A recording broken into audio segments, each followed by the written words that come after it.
Mtume wa toba. Mungu upenda watu wanyenyekee na kumtii yeye. Watu walipoasi njia ya Mungu na kuonesha matendo ya ukengeufu, alisema nao kwa njia nyingi kama vile ndoto au kutuma mitume aliyowapa ujumbe wa kurejea kwake. Kitabu cha Ezekiel 33 na mstari wa 11. Kama mimi niishivyo, asema Bwana Mungu, sikufurahii kufa kwake mtu mwovu, bali agairi mtu mwovu, na kuiacha njia yake mbaya, akaishi. Gairini, gairini, mkaache njia zenu mbaya, mbona mnataka kufa, enyi nyumba ya Israeli? Kiulizo, funga semi. Tunakutana na wahubiri wa toba waliotumwa na Mungu kuwaonya watu wake ili warejee kwake. Mjumbe wa toba ni yule aliyefanya kazi ya Mungu kwa kuhubiri habari ya kutubu na kurejea katika njia za haki. Mfano mkubwa wa mtume wa toba katika Biblia ni Yohana Mbatizaji, ambaye alikuja kutengeneza njia kwa ajili ya Yesu Kristo. Kitabu cha Mathayo 3:1-3. Fungua semi. Siku zile aliondokea Yohana Mbatizaji akihubiri katika nyika ya Uyahudi, na kusema, tubuni, kwa maana ufalme wa mbinguni umekaribia. Kwa sababu huyo ndiye aliyenenwa na nabii Isaya, akisema, sauti ya mtu aliaye nyikani, itengenezeni njia ya Bwana, yanyosheni mapito yake. Funga semi. Amina. Amen. Wengi tumependa kusikiliza injili ama neno ambalo linatupa neema tu.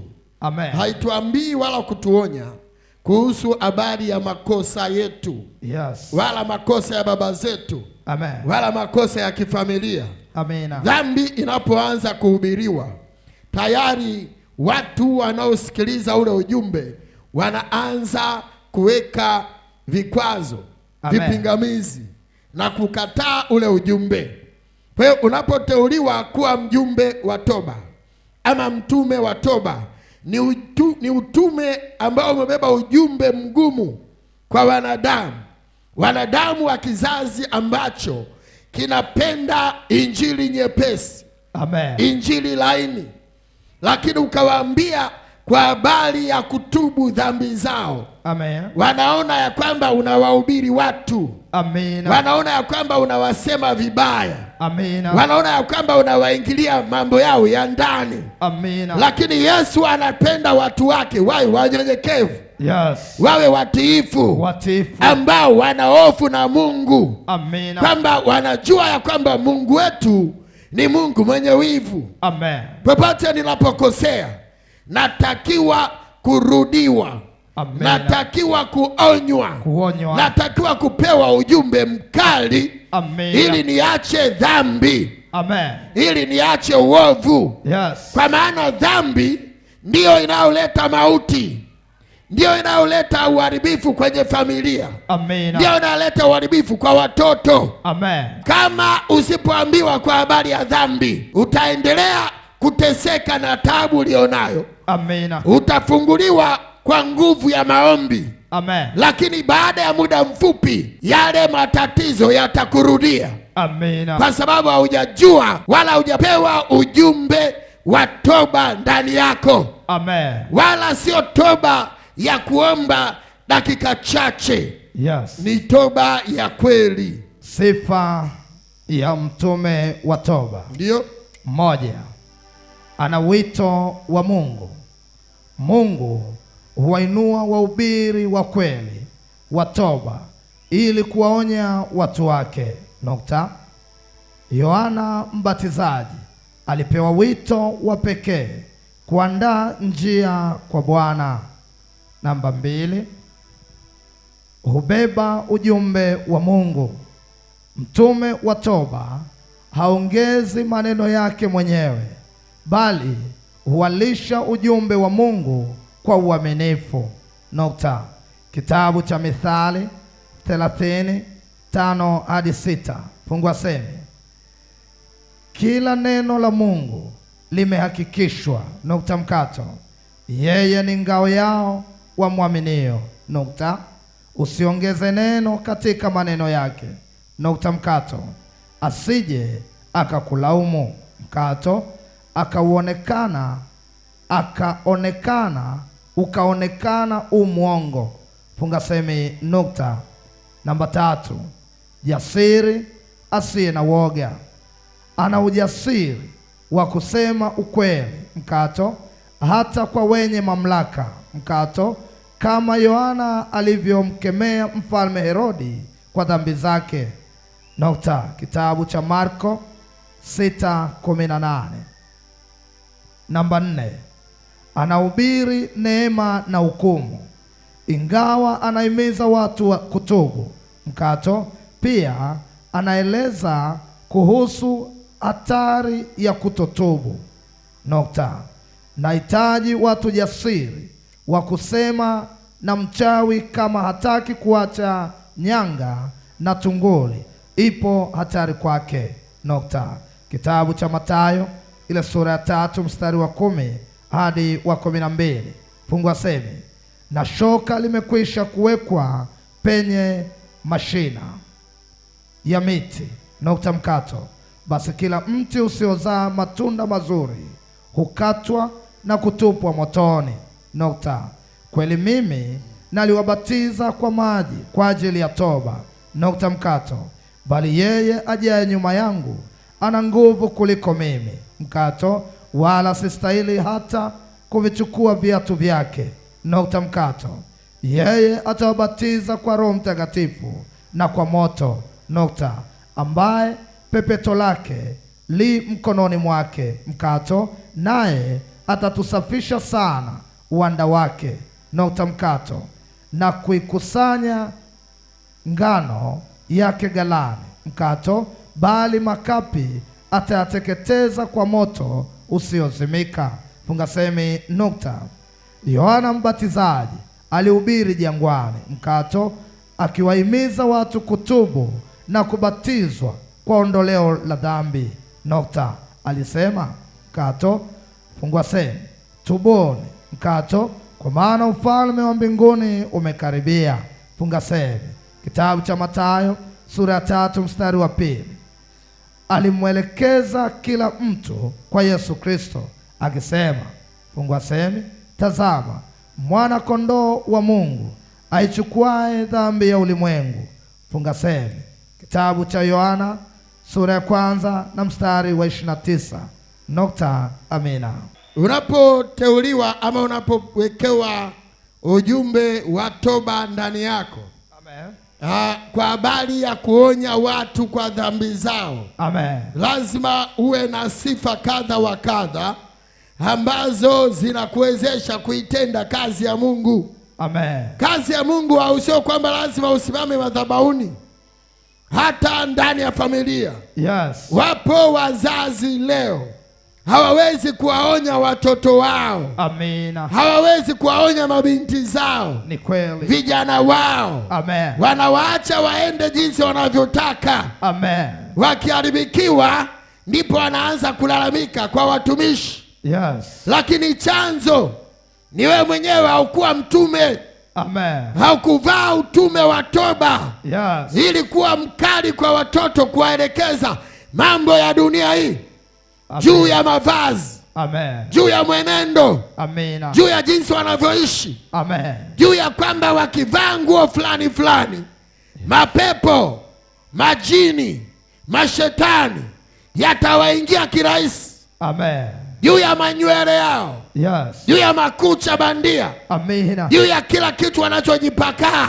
Amen. Vina maagano yao. Lakini unafundishwa na unatulia na ujumbe wa Bwana. Haufikishi kwa wahusika. Amina. Hata kwenye familia yako hauwaonyi. Amen. Kuna umri ukifika watoto wako wataharibikiwa. Amen. Wakiharibikiwa utakosa wa kumlaumu. Yes. Kwa sababu kuna ujumbe haukuwapa kwa wakati muafaka waliotakiwa kupewa. Amen.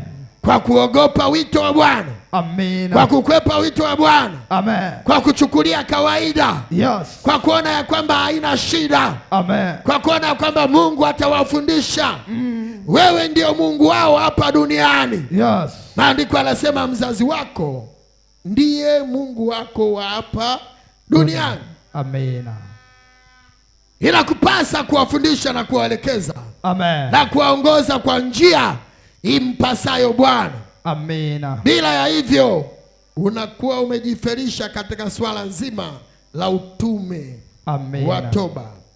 Mtume wa toba ana ujumbe wa Mungu moja kwa moja. Amina. Haupindishi, hauwekei sukari. Kama ni kahawa kavu kavu. Amina. Haina maziwa, haina sukari. Amen. Umetenda dhambi, anakuambia umetenda dhambi. Ni kweli. Sema amina. Amina. Unaenda njia isiyofaa, anakuambia njia hiyo haifai, utapotea. Amina.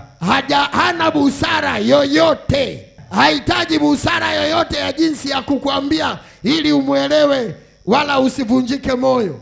Yes. Anakupasulia kama ilivyo. Amina. Na ni lazima utii, ndio ujumbe wa Mungu. Amen. Yohana aliwaambia tubuni mbatizwe. Ni kweli. Kwa maana shoka limewekwa kwenye mashina. Amen. Kama msipotubu, msipokiri, kila shina lisilofaa linaenda kukatwa na litatupwa kwenye moto. Anayekuja atawabatiza kwa moto. Amen. Amebeba pepeto kwenye mikono yake. Yes. Lile pepeto litapangua ngano na makapi. Amina. Bila ya kukueleza waziwazi, wewe utajikuta unaingia kwenye makapi, pepeto likipita unaangukia pembeni. Amina. Unaangukia kwenye moto pembeni. Kwa hiyo mjumbe anakuwa hajafanya kazi yake, anaharibikiwa na wewe unaharibikiwa. Amen. Bora upate mtu anayekukemea. Yes. Anayekuambia ukweli, anayekuongoza kwenye njia. Amen. Kwamba acha uchawi. Mungu anapenda mtu mnyenyekevu na mtiifu. Nikisema naacha kweli, sirudi tena. Haleluya. Amen. Haleluya. Amen. Haleluya. Uovu ndio unaoleta mauti. Anatakiwa amebeba ujumbe wa Mungu, sio ujumbe binafsi. Kama wewe ni mjumbe na ule ujumbe unaugeuza ili ukufaidishe wewe. Amen. Wewe haufai kuwa mtume wa toba. Ni kweli. Wewe haufai kuwa mtume wa toba. Ananyoosha ujumbe wa Mungu kama ulivyokuja. Amina. Kama alivyopewa. Amina. Mithali 30. Yeah. Mstari wa 5 na wa 6 anasema hivi: kila neno la Mungu limehakikishwa. Amina. Yeye ni ngao yao waaminio. Usiongeze neno katika maneno yake, asije akakulaumu ukaonekana mwongo. Amina. Mjumbe anayeongeza maneno ama kuyalainisha, yes, anaonekana ni mwongo na atalaumiwa na Bwana. Amina. Yesu anataka unyooshe kama ilivyo. Amen. Pamoja na kwamba mitume wa toba hawanaga umaarufu. Amina. Ukitafuta umaarufu, wewe endelea na kuweka sukari na maziwa na asali na chokoleti. Lakini ukitaka kufanya kazi ya Mungu inyooke, yes, watu wafunguliwe, amen, watu warejeshewe baraka zao, amen, ni kunyoosha ujumbe wa Bwana. Kunyoosha kama ulivyo. Amen. Anasema awe jasiri asiye na uoga. Yes. Lazima vita itainuka. Lazima vita itatokea. Amen. Ukiwa ni mjumbe ambaye unapeleka ujumbe wa dhambi, yes, watu waache dhambi zao. Amen. Lazima uwe jasiri. Jasiri. Lazima uwe na ushujaa. Amen. Lazima usiwe na woga. Amen. Yaani unamfesi hata baba yako mzazi. Yes. Kumwambia mzee, hapo unachemsha. Amen. Hapo unakosea. Unakosea. Mungu wetu hapendi mambo ya namna hiyo. Amen. Acha uovu. Amen. Acha ulevi.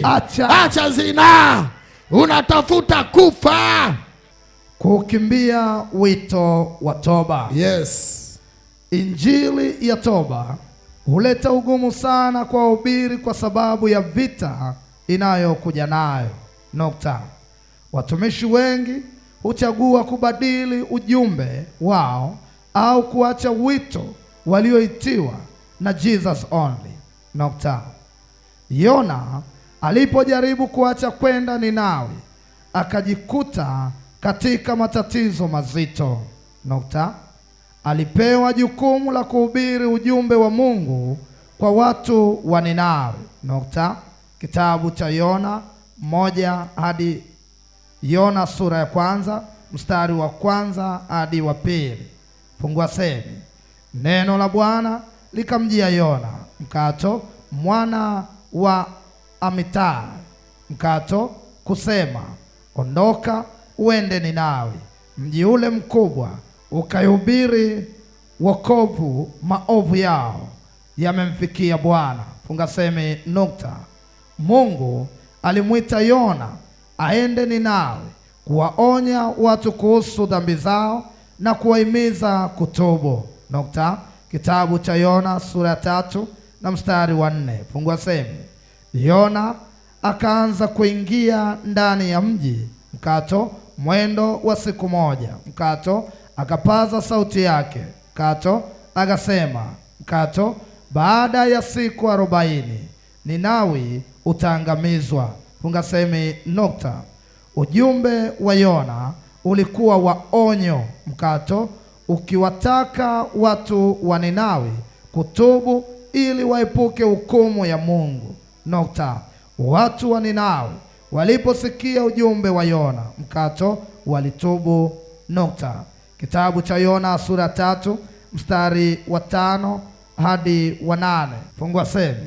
Basi watu wa Ninawi wakamwamini Mungu. Wakatangaza kufunga. Wakajivika nguo za gunia. Tangu aliye mkubwa hata aliye mdogo wao. Funga semi.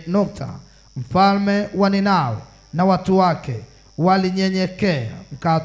Wakafunga na kuomba msamaha kwa Mungu kwa sababu ya dhambi zao. Mungu alipoona toba ya Ninawi akaonesha rehema. Rehema huachiliwa na Mungu kupitia toba ya kweli. Kitabu cha Yona 3 na mstari wa 10. Fungua semi. Mungu akaona matendo yao ya kuwa walirejea wakaacha njia zao mbaya. Naye Mungu akaligairi neno lile baya alilokuwa amewanenea asilitende. Funga semi. Mungu hakuwaharibu kwa sababu walitubu. Kuthibitisha kuwa ujumbe wa Yona ulikuwa wa toba. Kuna matatizo mengi na vifungo ni ghadhabu ya Jesus only. Anawarudi watu. Hata mchawi anapata nafasi ya kunyanyasa. Huna toba ya kweli. Kuna matatizo yanaweza kuisha kirahisi sana kupitia toba ya ukoo au toba binafsi. Amina. Amen. Kuna matatizo mengi yanaweza kuisha kwa kupitia toba ya ukoo ama toba binafsi. Watu wengi wanakimbia wito wa toba kama ilivyokuwa kwa Yona. Alipewa wito wa kuzungumza habari za toba. Amen. Habari za dhambi waache, akatoe onyo, lakini akakimbia. Yes. Unapokimbia yapo madhara yatakupata.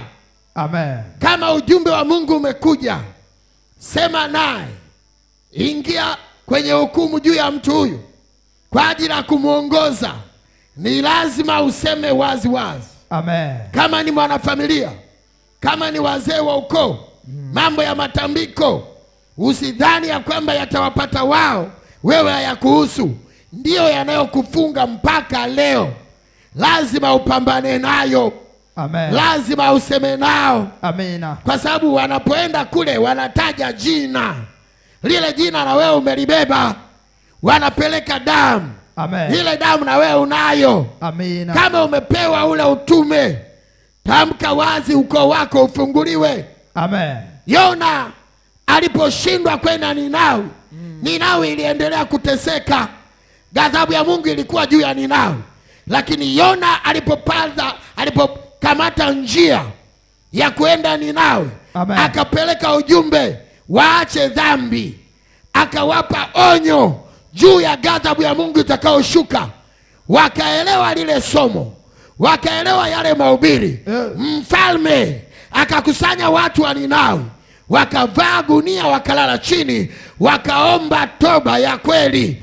Bwana akabatilisha, akagairi ubaya juu yao. Amen. Nasema ndani ya ukoo wako, kuna ubaya unatembea, kuna mateso yanatembea.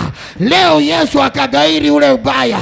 Inawezekana mlimkosea Bwana, inawezekana mlimuudhi Mungu aliye hai, ndio maana mnateseka magonjwa yasiyokwisha. Ndio. Wote mna magonjwa yanayofanana. Kama ni kichaa, hamna familia yenye kichaa alafu akawa kichaa mmoja tu. Yes. Lazima kutakuwa na series ya vichaa. Amen. Ya watu kuchanganyikiwa. Amen. Na kusema huo ni ugonjwa wetu. Yes.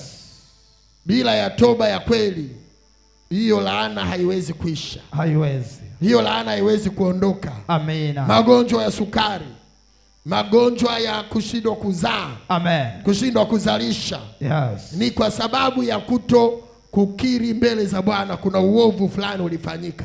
Amen. Leo Yesu akumbuke ukoo wako. Amen. Akumbuke familia yako. Amen. Natamka familia yako Yesu akaikumbuke. Amen. Akafungua lile tatizo lilo wakamata wengi. Yes. Hapa ninapotamka, tayari kuna mtu anafunguliwa. Tayari kuna ukoo unafunguliwa. Tayari kuna ndoa inaachiliwa. Sema amina. Amen. Tatizo la ufukara liachie maisha yako. Kifungo cha aina yoyote kitoke ndani ya nyumba ya baba yako, ndani ya nyumba ya mama yako. Amen. Tumepewa mamlaka na ujumbe wa leo. Yes. Utafungua tu kama utakiri kweli kweli. Kanisa la leo, kanisa la sasa limejaa wahubiri wa sarakasi nyingi. Kanisa lina jukumu la kuwa sauti ya Mungu katika kizazi hiki kaidi. Tunapaswa kuwa mashahidi wa Kristo kwa kusema ukweli, kwa upendo na kuwaonya watu kuhusu hukumu ya Mungu, huku tukiwahimiza kupokea neema yake kwa imani. Usiogope magumu ya mtume wa toba. Yes. Wewe ni mtume wa toba. Kila Mkristo anapaswa kuwa tayari kuhubiri ujumbe wa toba kwa ulimwengu, akiwakumbusha watu kurudi kwa Mungu na kuishi maisha matakatifu. Mitume wa toba walikumbana na vita na majaribu mengi walipokuwa wakihubiri ujumbe wa Mungu. Hapa kuna baadhi ya changamoto walizopitia. Namba 1, Yohana Mbatizaji alikabiliwa na upinzani na aliuawa.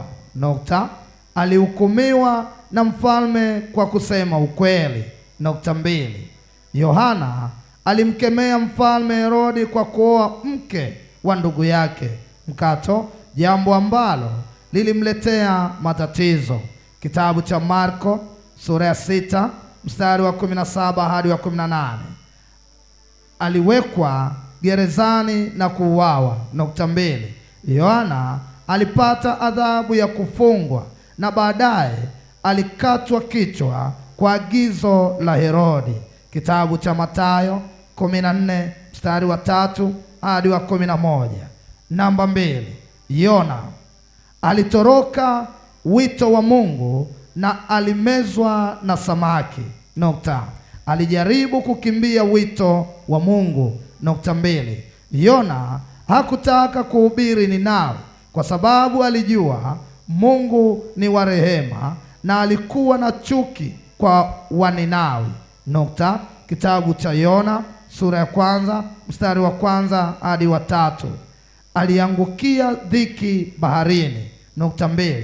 Mungu alituma dhoruba kali baharini na Yona akatupwa baharini na kumezwa na samaki mkubwa kwa siku 3. Kitabu cha Yona 1 mstari wa 17. 3. Musa alikumbana na ugumu wa mioyo ya Waisraeli. Alikabiliana na uasi wa watu wake. 2. Waisraeli walilalamika mara nyingi jangwani na mara nyingine walitaka kurudi Misri. Kitabu cha Kutoka 16:2 hadi 3. Alihangaika kuongoza watu waasi. 2. Baada ya kushuka kutoka mlima Sinai, alikuta Waisraeli wamejenga sanamu ya ndama wa dhahabu na akavunjika moyo sana. Kitabu cha Kutoka 32:19 hadi 20. 4. Eliya alikimbizwa na kufadhaika. Alikabiliwa na ufalme mwovu. 2. Eliya aliwakemea Ahabu na Yezebeli kwa kuleta ibada ya sanamu katika Israeli. Kitabu cha Wafalme wa Kwanza 18 mstari wa 17 hadi 19. Alikimbizwa na kutaka kufa. 2. Baada ya kuwaua manabii wa Baali, Malkia Yezebeli alitafuta kumuua Eliya na Eliya alikimbilia jangwani akiwa na huzuni kubwa. Kitabu cha Wafalme wa Kwanza 19:1 hadi 4. 5. Petro aliteseka na kufungwa kwa ajili ya Injili. Alikana Yesu kwa hofu. 2. Wakati wa mateso ya Yesu, Petro alikana kumjua mara 3 kwa sababu ya woga. Kitabu cha Luka sura ya 22 mstari wa 54 hadi wa 62. Alifungwa kwa kuhubiri Kristo. 2. Petro alifungwa mara kadhaa, lakini Mungu alimpa ujasiri wa kuendelea kuhubiri. Kitabu cha Matendo ya Mitume 12:1 hadi 7. 6. Paulo aliteseka na kupigwa kwa sababu ya Injili. Alipigwa na kufungwa. 2. Paulo alishambuliwa, kupigwa kwa fimbo na hata kupigwa mawe kwa sababu ya kuhubiri toba na wokovu kwa mataifa. Kitabu cha Korinto wa pili 11:23 hadi 28. Aliteseka kwa kufungwa katika gereza. 2. Aliandika barua nyingi akiwa gerezani, lakini aliendelea na huduma kwa ujasiri. Kitabu cha Matendo 16:23 hadi 25. Mitume wa toba walipitia mateso makubwa, lakini waliendelea kusimama kwa ajili ya ukweli wa Mungu. Hii inatufundisha kuwa kazi ya Mungu inahitaji ujasiri, imani, na uvumilivu. Amina. Wengi huwa wananung'unika, hawapokei. Amina. Hawapokei hilo suluhisho. Amen. Yeye anaona ya kwamba watoto wake ndio wamemgeuka. Ndiyo. Watoto wamemgeuka, wamtumii matumizi. Wengine ni wasomi, lakini hawanitumii hata hela ya kula mtumishi. Amen. Mama, tatizo lipo kwako. Ingia kwenye toba. Amen. Utaona Mungu atasema na wewe. Mara nyingi hilo neno huwa halipokelewi. Linakuwa gumu. Halipokelewi kabisa. Amina. Na mara nyingi anapokea hata ukimpa maandiko haendi kuomba hayo maombi. Amen. Anatafuta mtumishi mwingine. Anataka neno la neema tu. Ndio. Lakini neno la kutubu halitaki. Amina. Analikataa. Amen. Yuko tayari hata kuanza kukuanzishia maneno. Yuko tayari hata anza kukunungunikia. Yes. Kama hao walivyowanungunikia kila Musa. Haleluya. Amen. Hao watumishi walipambana na wafalme. Elia alipambana na mfalme na malkia. Amina. Kwa sababu ya kunyoosha kauli yake. Amen. Yona alipambana na Mungu mwenyewe. Amina. Haleluya. Amen. Alipojaribu kuacha ile wito, akakutana na nguvu ya Mungu, akamezwa na samaki. Amen. Usipokaa sawa sawa na kunyoosha kauli, huduma ulionayo inamezwa na samaki. Kama kuna baraka Mungu amekuandalia, inaweza kumezwa kwa sababu wito wa toba haujautekeleza. Amina. Kama yaliyomkuta Yona. Ndio. Lakini Yona alipokuwa ndani ya tumbo la samaki, anasema nikalia, nikaomba toba. Samaki akamtapika. Amina. Kuna vitu vyako vitatapikwa leo. Amina. Kilichomezwa kitatapikwa leo. Walimeza uchumi wako, utatapikwa leo. Walimeza karama yako, itatapikwa leo. Amina. Ingia kwenye toba kama Yona, itapikwe kwa jina la Yesu. Uzao utapikwe. Amen. Sema Bwana Yesu, uzao wangu, nyota yangu iliyomezwa kwa sababu nimekosa toba, leo itapikwe kama Yona alivyotapikwa kutoka kwenye tumbo la samaki. Natamka watakutapika leo. Yeyote aliyemeza nafsi yako, aliyemeza uchumi wako, aliyemeza watoto wako, leo unaanza kutapikwa. Hali ya tumbo lako inabadilika.